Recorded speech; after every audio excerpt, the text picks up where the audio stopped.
Returning now to the story of the grieving UK family who are hoping to be granted an exemption to sail their yacht to New Zealand so they can sell it and move home. Having previously denied Barbara Gender and Harry Jarman's application, the Ministry of Health is now looking into their case as a matter of urgency. Lydia Batham's been speaking to the family who are currently aboard their yacht in French Polynesia with patchy internet, and Lydia joins me now in the studio. Lydia, this is not just a matter of them wanting to get out of the cyclone season and come to New Zealand, is it? Can you just tell us a little bit more about their situation? Yeah, so this is a family that, sold up their life and went on the trip of a lifetime. They were in French Polynesia when COVID struck. They were riding it out there. They were having an okay time. Their end goal was always to come here. But tragedy struck in August. Unfortunately, their 14-year-old son was killed in a speedboat accident. They managed to get his body back to the UK and they've buried him, but they've had to return to their boat, to their yacht, because they need to keep it safe from cyclones. They need to be aboard it. They need to be moving around the island and the islands to make sure it's safe.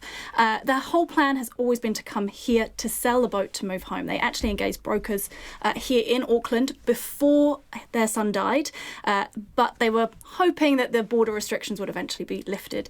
Unfortunately, this application that they put in under humanitarian grounds was denied by the Ministry of Health because they'd already gone back to the UK. And taken their son's body home. That was why they got told it wasn't a matter of urgency for them to come here. Their argument, of course, is that their boat is their asset. It's worth more than $1 million. They're obviously planning to sell it here, and they need that money to be able to go home, to set up their life, to get their daughter, who is 12 years old, back into school. Yeah, okay. So what has the ministry told us about where this is at? Not a huge amount so far. So they are looking into it as a matter of urgency, but they're finalising their options and what might be available to the family. They haven't actually been in contact with the family themselves at all, though. Yeah, and this obviously flows on from the fact that Jacinda Ardern has been asked about it in the media and she gave a commitment to look into it. And now we have this statement from the ministry. So we spoke to the family this afternoon and you've been trying to get back in contact with them. What do they know? Yes, so when I first got in touch with them and said, hey, we've heard that this is a matter of urgency, it's being looked into, they were like, oh, not really holding out much hope. We've heard that they might be looking into it, but we don't believe that anything will change at all.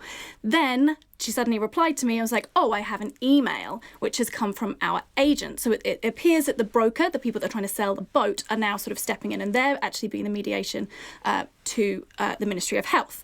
And apparently, this is what I've got in the most recent email, is that Health are developing a revised framework in response to applications such as yours. We're still not able to get an exemption on humanitarian grounds, but I can now submit a revised application under the delivery to a business classification. So this is all about them coming in to sell the boat. It's about the business making the money off the boat. Right, because we know that previous applications have been approved, for example, for super yachts, right? So this is Correct. if they bring a boat and do some work on it that benefits the New Zealand economy? Yes, precisely. It has to be about $50,000 or more than $50,000, but there are people who've been applying on smaller yachts like theirs that haven't been getting accepted for it. It does tend to be the bigger yachts, which are obviously going to have a lot more work needing doing to them. Right, so the door's open for a second application as we see it now? Yes, correct. Right, thanks Lydia. That's Lydia Batham with that update, and we'll keep you up to date if any further news comes to hand.